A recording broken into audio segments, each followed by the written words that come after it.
she received notice of its cancellation through email. Quote, it was pretty vague. It said that it's canceled, that they can't afford any further explanation at the time, and it thanked us for our service at the NIH. She explains that these aren't the kinds of meetings that can easily be rescheduled.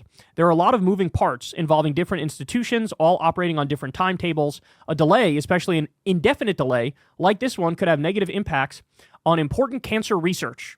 It's possible this is just a temporary pause on meetings to allow the new Trump team to get their bearings.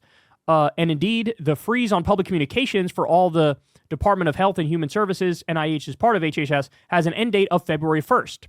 I guess I can understand that potentially, but I don't understand the lack of communication. I also don't think the people who just made that decision fully understand what that may mean in terms of implications for really important and critical research. NIH did not respond to NPR's questions about the scope and reasons for the cancellation. So, by the way, people on the right have been firing back with like, hold on, a freeze on communications is common when you switch from one administration to another administration. But it's the length of the freeze here is very uncommon. They froze it all the way until February 1st. And it started, what, January 21st?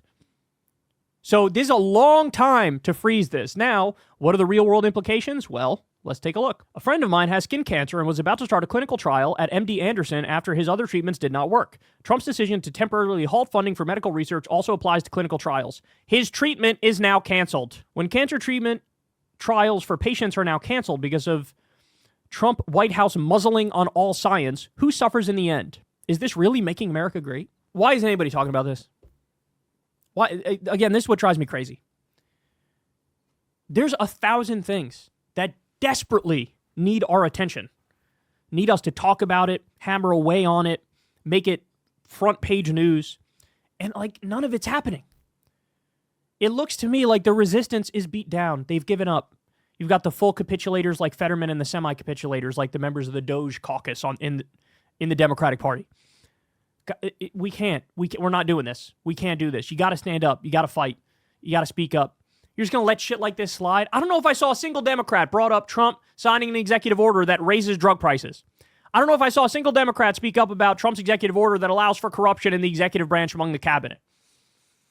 I don't see it. I don't see it.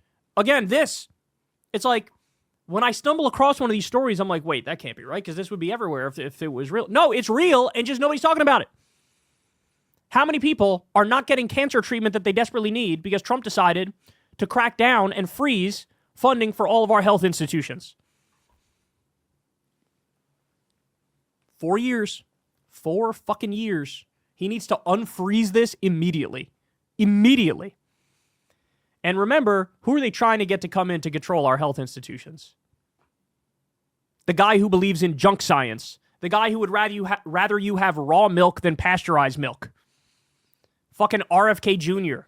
The anti-vax crank is who they want overseeing all the science in this country.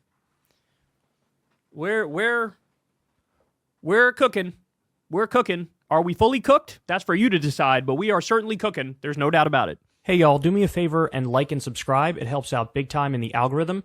Click the bell as well for notifications when videos drop, and watch that video on screen right now. You know you want to.